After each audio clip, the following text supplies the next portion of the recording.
Hello बच्चों, स्वागत है आप सभी का basics with Kundan sir YouTube channel में। आज का क्लास जो है वो क्लास 10 का है ना। आज का क्लास 10 का है और जिसमें हम लैंगिक जनन पढ़ने वाले हैं। इसके पहले हमने वीडियो डाल चुका है अलैंगिक जनन, मतलब इस चैप्टर का पहले वाला हिस्सा पहले हमने डाल चुका है वीडियो में, और ये दूसरा पार्ट है, ठीक है, जिसमें हम लैंगिक जनन डिस्कस करने वाले हैं। ठीक है, तो मानव में लैंगिक जनन है ना। मानव में कैसा होता है? लैंगिक जनन होता है जिसमें दो अलग अलग लिंग यानी कि मादा और नर एक दूसरे के साथ क्रिया करते हैं, उसको लैंगिक जनन कहते हैं। ठीक है, तो देखते हैं। कक्षा 1 से 10 तक पहुंचते पहुंचते हमारी लंबाई और भार बढ़ जाता है और हमारे दांत जो होते हैं वो गिर जाते हैं, है ना। उसको दूध वाला दांत कहता है और नया दांत निकलता है, परमानेंट दांत निकलता है। तो ये सब जो परिवर्तन है हमारे शरीर में वो क्या है? वो वृद्धि से संबंधित है। ठीक है, लेकिन अब जैसे जैसे हम लोग क्लास 8, 9, 10 में आते हैं तो कुछ शरीर में कुछ बदलाव आता है।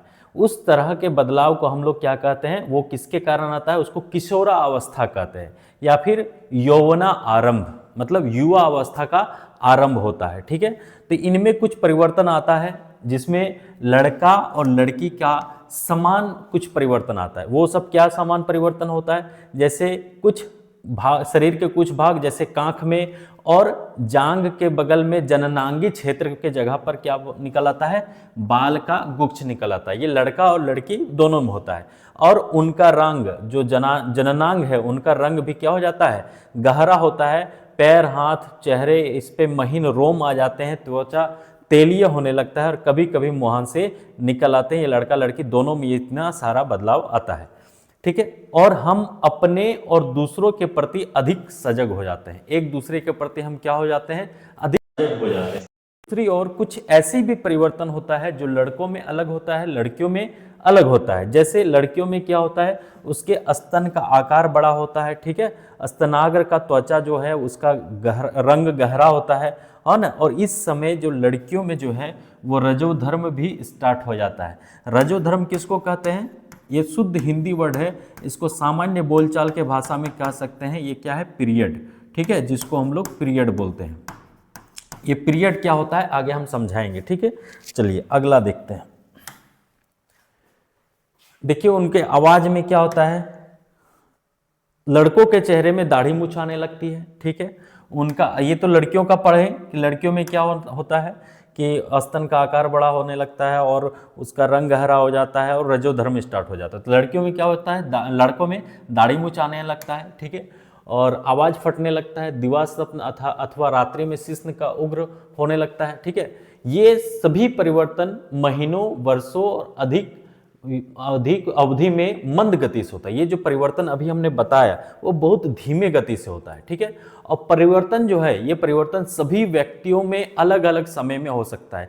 किसी का ये परिवर्तन थोड़ा जल्दी से देखने को मिलेगा, किसी को थोड़ा बाद से देखने को मिलता है। ठीक है, लेकिन सब में इसी समय लगभग आसपास में ये परिवर्तन देखने को मिलता है। और ये जो परिवर्तन है ये क्या कहलाता है? इसे लैंगिक परिपक्वता कहते हैं। ये जो परिवर्तन होगा हमारे शरीर में उसको उसके वजह से क्या होता है? लैंगिक परिपक्वता। लैंगिक परिपक्वता करने का मतलब क्या है कि अब हम लोग जो है धीरे धीरे सेक्स को लेकर क्या हो रहे हैं? परिपक्व हो रहे हैं। इस आयु में शरीर लैंगिक परिपक्वता क्यों परिलक्षित होती है? हम बहुकोशिक जीव है। देखिए अब मनुष्य जो है वो क्या है? बहुकोशिक जीव है। और बहुकोशिक जीवों में क्या होता है? काम का बंटवारा हो जाता है। जैसे मुंह का काम है बोलना, कान का काम है सुनना, आंख का काम है देखना, उसी तरह जनन करने के लिए अलग कोशिकाएं और अलग ऊतक, अलग अंग बनाया गया है। तो इसलिए उनका परिपक्व होना भी जरूरी होता है। ठीक है, तो जनन कोशिकाओं में भाग लेने के लिए जनन कोशिकाओं का उत्पादन इसी प्रकार का एक विशिष्ट कार्य है। ठीक है, जैसे जैसे जैसे शरीर की सामान्य वृद्धि दर धीमी होने लगती है। जैसे हम लोग जब छोटे होते हैं तो बहुत तेजी से बढ़ते हैं। क्यों? क्योंकि उस समय यौवना आरंभ के जो परिवर्तन होता है वो सब चीज़ें नहीं होता है, तो तेजी से बढ़ते हैं। उसके बाद जैसे जैसे अब जब हाइट एकदम फिक्स पहुंच जाते हैं उसके बाद धीरे धीरे शरीर में और परिवर्तन आता है। तब हमारा क्या होता है? ये जो जनन ऊतक है वो परिपक्व होता है। और किशोरावस्था की इस अवधि को हम लोग क्या कहते हैं? प्यूबर्टी कहते हैं, यौवना आरंभ कहते हैं। तो अब हम देखते हैं वे सभी परिवर्तन जिनकी हम चर्चा कर चुके हैं। तो लैंगिक जनन प्रणाली का अर्थ क्या है? लैंगिक जनन प्रणाली क्या है? जिसमें दो भिन्न व्यक्तियों की जनन कोशिकाएं परस्पर संलयन करें। दो भिन्न व्यक्ति मतलब नर और मादा की जो जनन कोशिकाएं हैं वो अगर संलयन करता है, मिलता है, और यह जनन कोशिकाओं का बाह्य मोचन द्वारा हो सकता है या फिर आंतरिक मोचन। अब देखो बाह्य मोचन क्या होता है, जैसे मेंढक जो होता है वो बाह्य मोचन करता है, मतलब मेंढक अपना नर मेंढक क्या करता है, मादा मेंढक अपने अंडाणु को पानी में छोड़ देता है और नर मेंढक जो है अपना शुक्राणु को पानी में छोड़ देता है, और वहीं पर बाहर में दोनों का अंडाणु और शुक्राणु मिलता है, तो इसको बाह्य मोचन बोलते हैं। तो उसी तरह आंतरिक मोचन मतलब क्या कि जो नर जो है वो अपना शुक्राणु मादा के शरीर के अंदर छोड़ता है, तो उसको हम लोग आंतरिक निषेचन कहते हैं। ठीक है। दूसरी ओर दो व्यक्तियों के बीच जनन कोशिकाओं की वास्तविक स्थानांतरण अथवा विशिष्ट अंग अथवा संरचना आवश्यकता होती है। उदाहरण के लिए शिश्न का ऊर्ध्व होना की क्षमता। देखिए हम लोग ये जो संबंध बनाने का जो स्त्री और पुरुष के बीच में संबंध होता है, तो उसके लिए हम लोगों को तैयार भी होना पड़ता है। ठीक है। तो स्तनधारियों जैसे मानव में शिशु माँ के शरीर में लंबी अवधि तक गर्भस्थ में रहता है तथा जन्मों उपरांत स्तनपान करता है। इन सभी स्थितियों के लिए मादा के जनन अंग एवं स्तन का परिपक्व होना आवश्यक है। ठीक है। अब जैसे महिलाओं को लिए भी अगर वो जनन करती है तो उसके लिए भी उसको क्या होना चाहिए, परिपक्व होना चाहिए। जैसे कि उसको क्या है, बहुत लंबे समय तक वो 9 महीने तक बच्चे को गर्भ में धारण करके रखती है, फिर बच्चा जन्म होने के बाद उसको दूध पिलाती है, स्तनपान कराती है। तो इन सभी चीज़ों के लिए महिला को क्या होना चाहिए, महिला का जो शरीर है वो परिपक्व होना चाहिए। इसलिए सरकार ने कहा है कि लड़कियों का जो शादी का उम्र है वो अब 21 साल होगा। ठीक है। पहले 18 साल था, अब लगभग 21 साल किया गया है। क्यों? क्योंकि तब तक जो है लड़कियों का पूरा शरीर जो है वो इस चीज़ के लिए, गर्भ धारण करने के लिए तैयार होता है, परिपक्व हो जाता है। इसके पहले अगर वो गर्भ धारण करती है तो उसके शरीर में कुछ नकारात्मक प्रभाव आता है, वो कमज़ोर पड़ जाती है, अनेक तरह की बीमारियां उसके शरीर में आती है, बच्चा भी कमज़ोर होता है। ठीक है। तो बेस्ट उम्र होता है 21 के बाद अगर कोई भी महिला अगर गर्भ धारण करती है तो वो बढ़िया चीज़ होता है। ठीक है। अगला देखते हैं। अब देखते हैं नर जनन तंत्र और मादा जनन तंत्र। ये देखिए ये नर जनन तंत्र है। देखिए यहाँ पर क्या होता है, देखिए नर जनन कोशिका अथवा शुक्राणु का निर्माण कहाँ होता है, ये वृषण है। ये शरीर से कहाँ होता है, पेट से बाहर होता है। क्यों? क्योंकि वृषण को शुक्राणु बनाने के लिए जो कम टेम्परेचर की आवश्यकता होती है, हमारा शरीर जो है वो अधिक टेम्परेचर वाला है। ठीक है। तो उसको कम टेम्परेचर की आवश्यकता होती है, इसलिए शरीर से बाहर है। ठीक है। तो यहाँ पर शुक्राणु बन रहा होता है और यहीं पर टेस्टोस्टेरोन बन रहा होता है, और टेस्टोस्टेरोन के कारण ही जो लड़कों में जो अलग तरह का परिवर्तन देखने को मिलता है वो उसके वजह से होता है, टेस्टोस्टेरोन की वजह से होता है। ठीक है। उत्पादित शुक्राणुओं का मोचन शुक्रवाहिका, अब ये जो शुक्राणु यहाँ बनता है इसकी ये शुक्रवाहिका के द्वारा यहाँ पर वो निकलता है। शुक्रवाहिकाएं मूत्राशय से आने वाली नली से जुड़कर एक संयुक्त नली बनाती है। यानी कि देखिए ये जो मूत्राशय है यहाँ पर क्या रहता है, टॉयलेट रहता है, तो ये टॉयलेट यहाँ से इधर निकलता है, वैसे ही ये शुक्राणु इधर से आके यहीं इसी रास्ता में निकलेगा। ठीक है। तो शुक्राणु और टॉयलेट का लिए दोनों एक ही रास्ता है निकलने का, बाहर निकलने का, अलग अलग रास्ता नहीं है। ठीक है। तो अतः मूत्र मार्ग और शुक्राणु मूत्र मार्ग एक ही उभय मार्ग है। प्रोस्टेट तथा शुक्राशय अपने स्राव शुक्रवाहिकाओं में डालते हैं और शुक्राणु एक तरल माध्यम में आ जाता है। इसके कारण इसका स्थानांतरण सरलता से होता है। शुक्राणु जो है वो एक तरल जैसा है, लिक्विड जैसा है, इसलिए इसका स्थानांतरण बहुत ही आसान या सरल होता है। साथ ही यह स्राव उन्हें पोषण भी प्रदान करता है।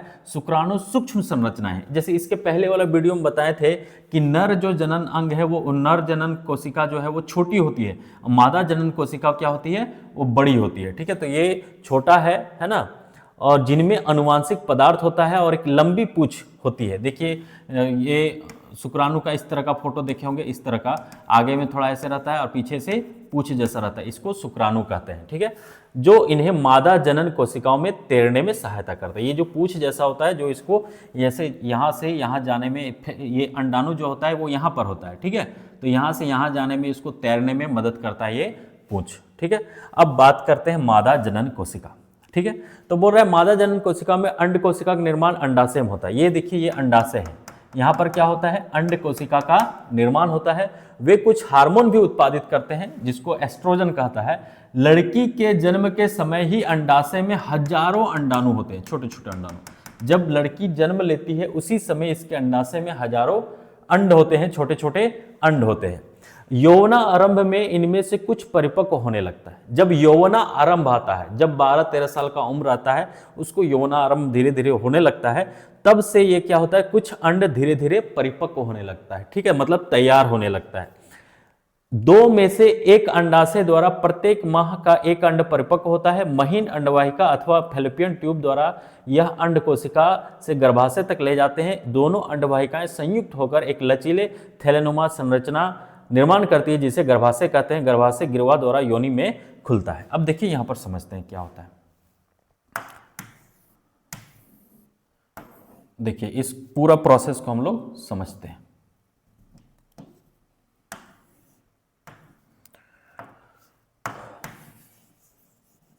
हम अभी क्या पढ़ें कि लड़की जब जन्म लेती है तो उसके ही जन्म के समय ही उनके अंडाशय में बहुत सारा हजारों क्या होता है, छोटे छोटे अंड होते हैं। जब ये यौवना आरंभ की ओर आती है, यानी कि जब ये 10 से 12 साल की होती है, तब क्या होता है, एक ठो अंडा परिपक्व होने लगता है, ठीक है।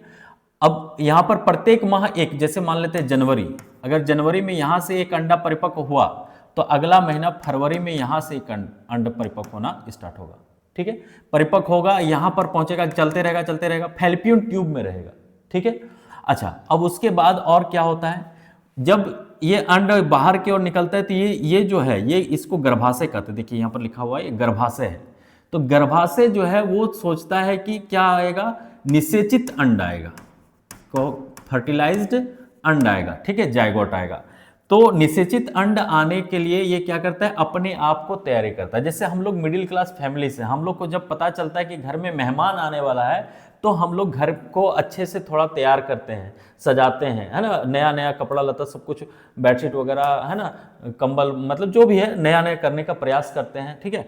लेकिन तो उसी तरह यहाँ पर भी इसको लग रहा है कि कुछ मेहमान आने वाला है, यानी कि शुक्राणु आने वाला है, अंड के साथ मिलने वाला है, निषेचन होने वाला है, तो हम अपना तैयारी करते हैं, तो गर्भ धारण होगा, है ना।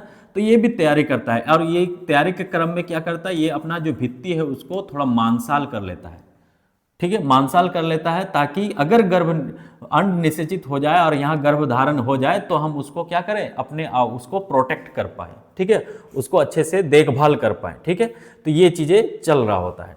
देखिए जिसे गर्भाशय कहते हैं, गर्भाशय गिरवा, ठीक है। मैथुन के समय शुक्राणु योनि मार्ग से स्थापित होता है, मतलब जब सेक्स होता है तो ये योनि मार्ग से बहुत सारा शुक्राणु जो है वो तैर के जाता है, हजारों शुक्राणु तैर के जाता है। और अगर कहीं से एक अंडाणु, अगर एक शुक्राणु, कोई भी एक, बहुत सारा जाता है, उसमें से कोई एक शुक्राणु जो है अंडाणु से मिल जाता है तो उस स्थिति में क्या हो जाता है, निषेचन हो जाता है और गर्भधारण होता है। तो निषेचित, देखिए क्या बोल रहा है, अंडवाहिका तक पहुंच जाता है जहां अंड कोशिका से मिल सकते हैं और निषेचित अंडा विभाजित होकर, अब यही निषेचित अंडा जो है वो विभाजन करके क्या कर लेगा, एक भ्रूण का निर्माण कर लेगा।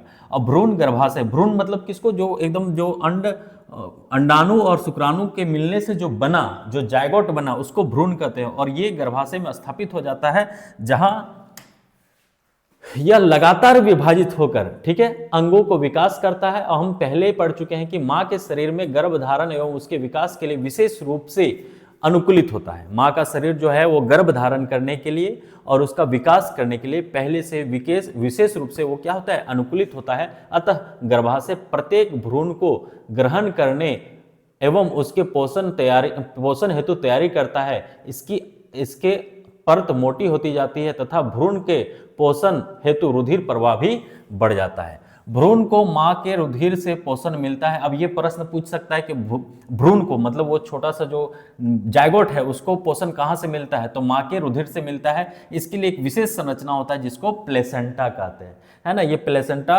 एक बच्चा के नाभि से जुड़ा होता है, उसी से उसको पोषण मिलता है। जो मां, देखिए एक तस्तुरनुमा संरचना होती है जो गर्भाशय की भित्ति में धसी होती है। इनमें भ्रूण की ओर उत्तक के प्रवर्ध होते हैं और मां के उत्तकों में रक्त स्थान तथा जैव प्रवर्ध आच्छादित होते हैं, ये भ्रूण से ग्लूकोज, ऑक्सीजन, अन्य पदार्थ को स्थानांतरण प्रदान करता है। और विकासशील भ्रूण द्वारा जो अपशिष्ट पदार्थ बनता है वो भी इसी के माध्यम से वो क्या करता है, रक्त में छोड़ देता है।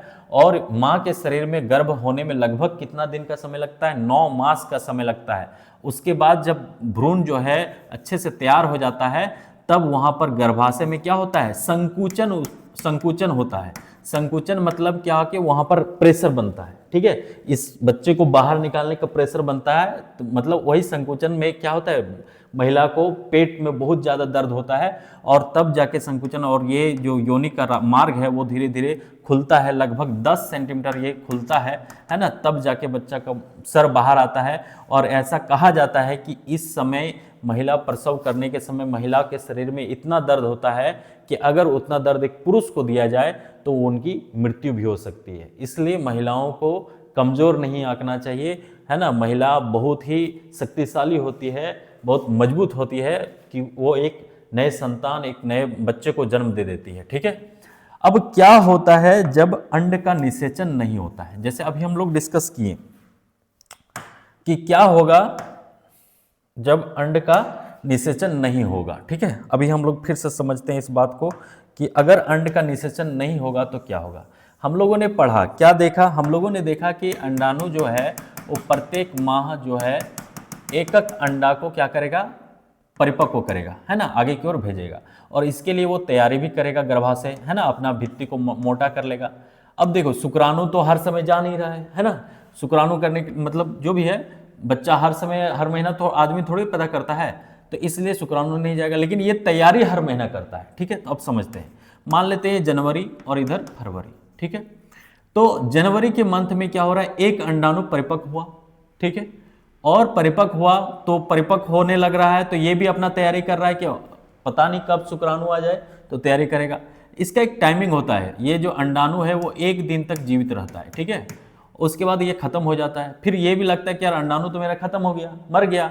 उसके बाद ये जो इनका तैयारी है, ये जो मांसाल बनाया था वो बेकार हो गया, तो फिर ये भी क्या हो गया, इसके लिए अपशिष्ट हो गया। अब वो अपशिष्ट क्या करेगा, बाहर निकलेगा म्यूकस के रूप में, है ना, थोड़ा थोड़ा ब्लड जैसा बाहर निकलेगा, जिसको हम लोग पीरियड कहते हैं, ठीक है। यही क्या है, पीरियड है या ऋतुस्राव है, इसी की वजह से पीरियड आता है, ऋतुस्राव होता है, ठीक है। अब जो है ये जो रक्त निकलने का प्रोसेस है ये 2 से 8 दिन तक चलते रहता है। अब इस समय जो है अब रक्त समय जब चलता है मतलब लगातार रक्त बाहर निकलते रहता है। अब ये टॉयलेट जैसा है नहीं कि उसको कंट्रोल करके रखा जा सकता है, ठीक है, वो निकलते ही रहेगा, थोड़ा थोड़ा मात्रा में निकलते रहता है। तो इस सिचुएशन में लड़कियां जो है वो क्या करती है, पैड का इस्तेमाल करती है, ठीक है, जो इस रक्त को, इस म्यूकस को क्या करती है, अब्जॉर्ब करके रखता है, ठीक है, अब्जॉर्ब करके रखता है। जब ये फिर से पूरा अच्छी तरह से भर जाता है तो फिर से इसको फेंकना पड़ता है और फिर से एक नया पैड लगाना पड़ता है, ठीक है।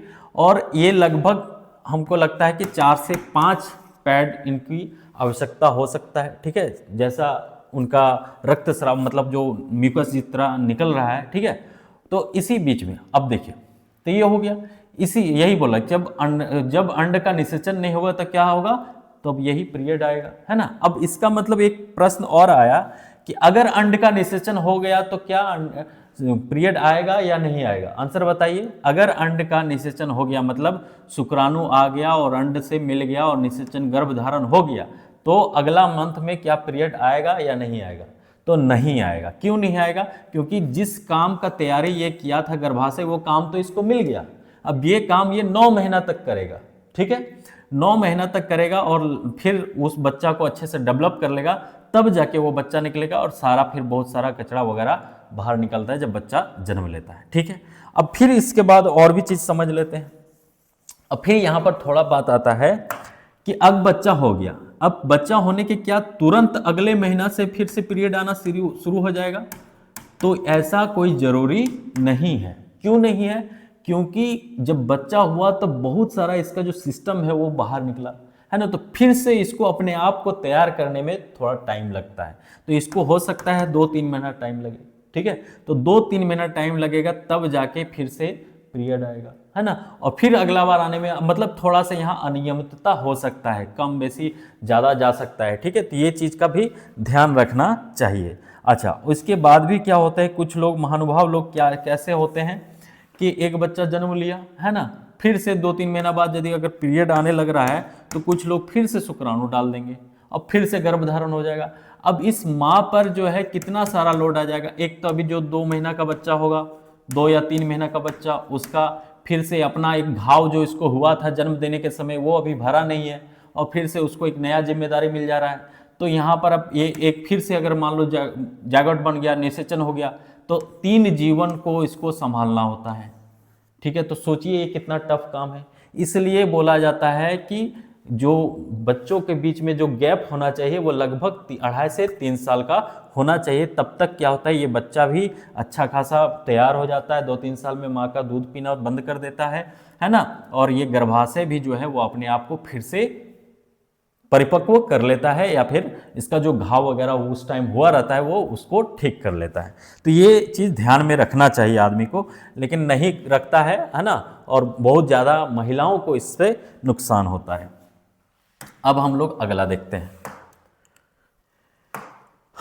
जनन में स्वास्थ्य, मतलब कि जनन लेकर स्वास्थ्य। तो लैंगिक परिपक्वता का अर्थ यह नहीं कि शरीर और मस्तिष्क जनन क्रिया अथवा गर्भधारण योग्य हो गया है। ठीक है, तो हम लोग क्या यहाँ पर क्या बोल रहे, विवाह एवं संतानोत्पत्ति के लिए पारिवारिक दबाव भी हो सकता है, संतानोत्पत्ति से बचकर रहने के लिए सरकारी तंत्र की ओर से भी दबाव हो सकता है। देखिए, शादी करना, बच्चे पैदा करना, ये परिवार की तरफ से दबाव होता है, और सरकार बोलता है कि बच्चे कम पैदा करो, जनसंख्या कंट्रोल करो। ठीक है, तो दोनों तरफ से बात आ जाता है। तो यहाँ पर हम लोगों को क्या है, अपने से मानसिक तौर पर तैयार रहना चाहिए गर्भधारण करने के लिए। ठीक है, अच्छा, अब और बोल रहा है कि ये जो लैंगिक क्रिया है जिसमें क्या होता है, यौन संक्रमण रोग होता है। ठीक है, तो इसमें HIV एड्स वगैरह वायरस जो है इधर उधर ट्रांसफर होता है। ठीक है, अब इस चीज से, लैंगिक संचरण रोग से बचने के लिए हम लोग को क्या करना चाहिए, तो शिश्न में कंडोम का इस्तेमाल करना चाहिए। ठीक है, कुछ इनमें से अनेक रोगों का संचरण में कुछ सीमा तक क्या कर सकते हैं, हम लोग निरोध कर सकते हैं। अच्छा, यौन क्रिया द्वारा गर्भधारण की संभावना सदा बनी रहती है। जब भी हम लोग यौन क्रिया करते हैं, सेक्स करते हैं, तो गर्भधारण करने का जो संभावना है वो हमेशा बना रहता है। तो गर्भधारण करने की आवश्यकता में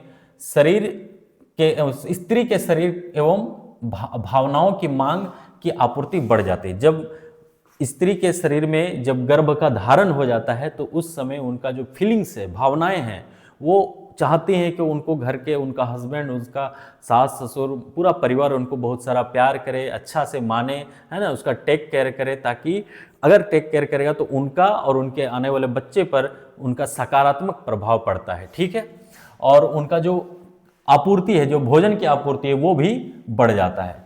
यदि वे इसके लिए तैयार नहीं है तो इसका उसके स्वास्थ्य पर विपरीत प्रभाव पड़ सकता है। मतलब अगर माँ जो है, स्त्री जो है, वो गर्भ धारण करने के लिए तैयार नहीं है तो उसके शरीर में इसका विपरीत प्रभाव पड़ सकता है।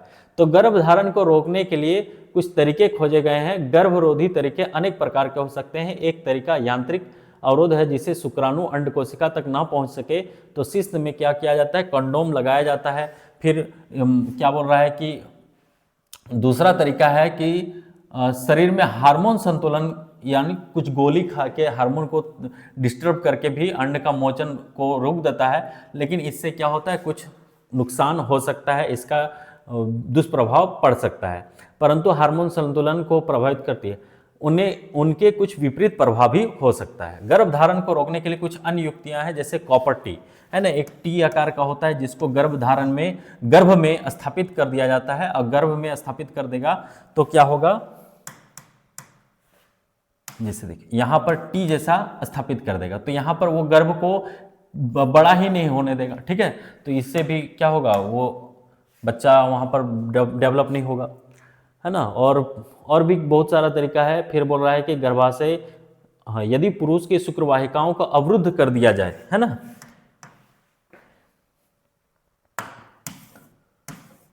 पुरुष की शुक्रवाहिका, यानी कि यहाँ पर अगर कहीं किसी तरह से गांठ दे दिया जाए या इसको काट दिया जाए तो फिर शुक्राणु यहाँ से ऊपर जाएगा ही नहीं, तो इस सिचुएशन में से शुक्राणु शिश्न से निकलेगा ही नहीं, तो वहाँ पर भी तुम्हारा क्या होगा, अनचाहा, जो नहीं चाहता है कि हम बच्चा हो, तो वो चीज़ हो सकता है। ठीक है, या फिर दूसरा भी तरीका होता है कि महिलाओं का जो फैलोपियन ट्यूब है, है ना। यहाँ जो महिलाओं का फैलोपियन ट्यूब है, यहाँ पर भी क्या कर दिया जाता है, ऑपरेशन के द्वारा यहाँ पर बांध दिया जाता है ताकि ये अंड बाहर ही ना निकले। ठीक है, तो ये भी एक तरीका हो सकता है।